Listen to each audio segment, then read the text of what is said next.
En lo profundo de un bosque inmenso y olvidado por el tiempo, corría una quebrada conocida entre los lugareños como el Susurro Negro. Nadie sabía exactamente por qué la llamaban así, pero todos evitaban acercarse a ella, especialmente al caer la noche. Las pocas personas que se aventuraban a adentrarse demasiado regresaban con los ojos desorbitados, murmurando cosas incoherentes sobre voces en el agua y sombras que se movían bajo los árboles.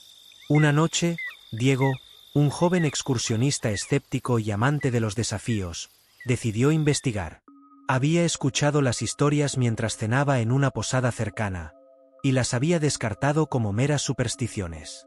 Con su linterna, su cámara y un mapa del bosque, se adentró solo en busca de la quebrada.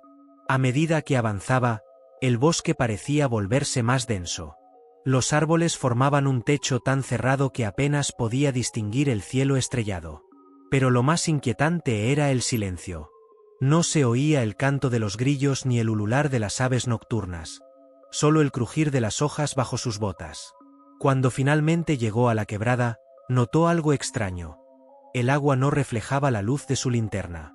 En lugar de brillar, parecía absorber la luz, como si fuera un abismo líquido.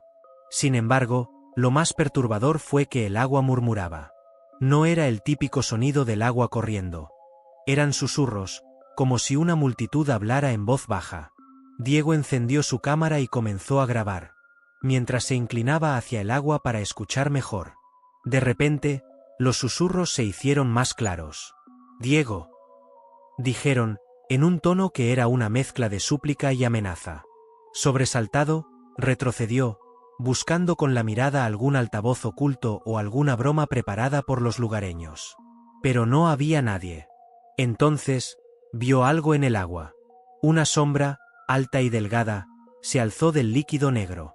No tenía rostro, pero sus ojos, dos vacíos brillantes, se fijaron en él.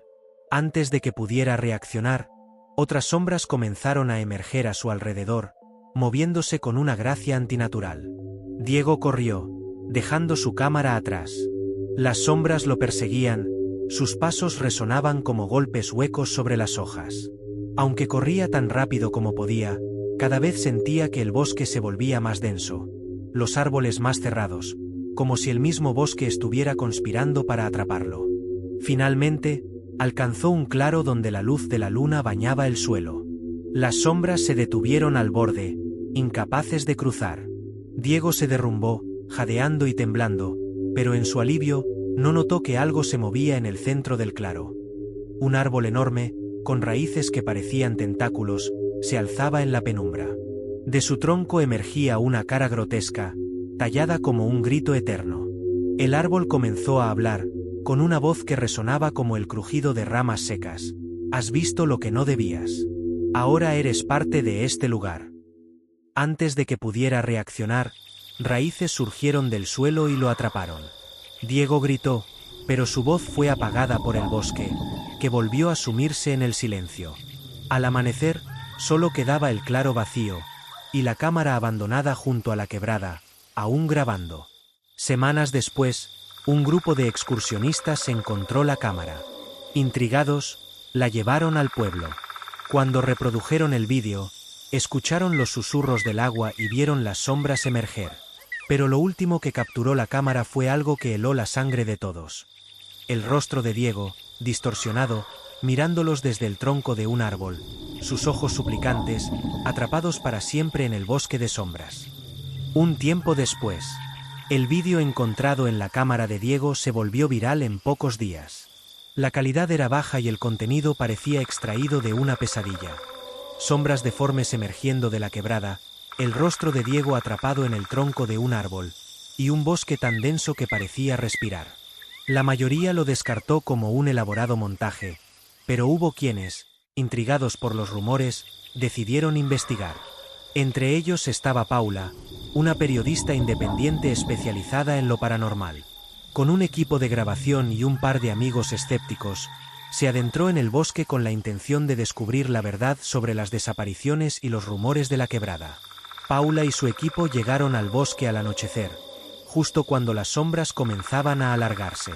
A medida que avanzaban, la sensación de ser observados se hacía más intensa. Los árboles parecían formar túneles naturales, y el silencio absoluto les helaba los nervios.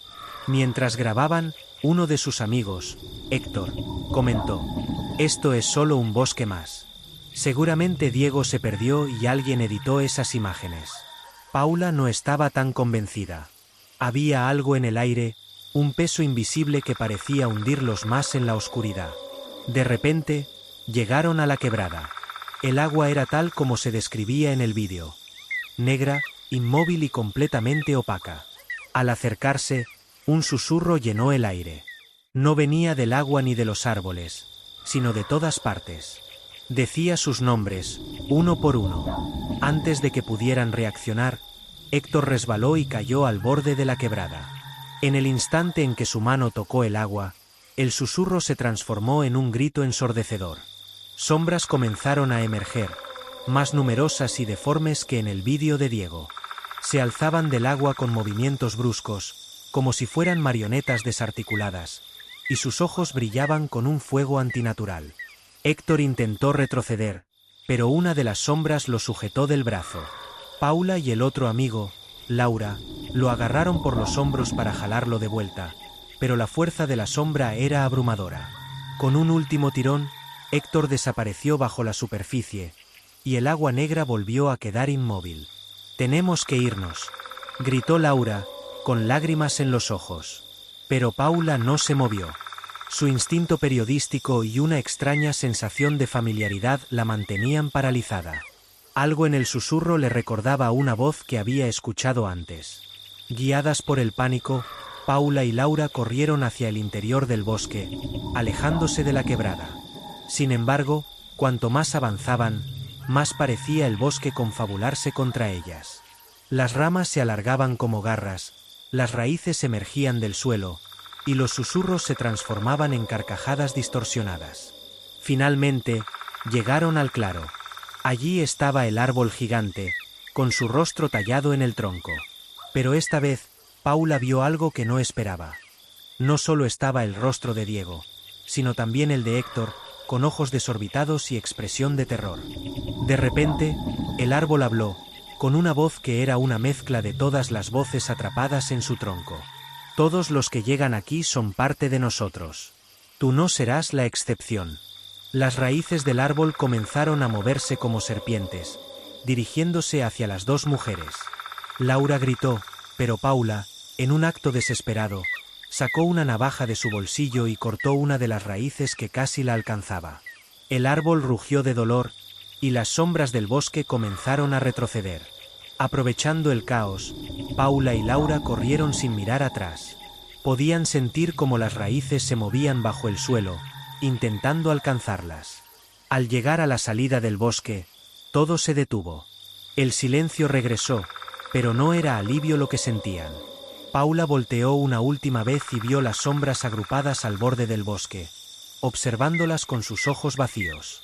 Laura nunca volvió a hablar de lo ocurrido, pero Paula publicó su experiencia en un documental. Aunque muchos lo consideraron una historia inventada, algunos reconocieron los rostros en el tronco del árbol. Eran personas desaparecidas de la región. Un mes después, Paula recibió una caja anónima en su oficina. Dentro estaba la cámara de Diego, con un vídeo que no había visto antes. En él, Diego hablaba directamente a la cámara. «Si ves esto, no intentes ayudarme. El bosque no quiere ser encontrado. Solo busca nuevas víctimas». Mientras Paula procesaba lo que acababa de ver, el susurro comenzó de nuevo. Esta vez, no estaba en el vídeo, sino en su habitación.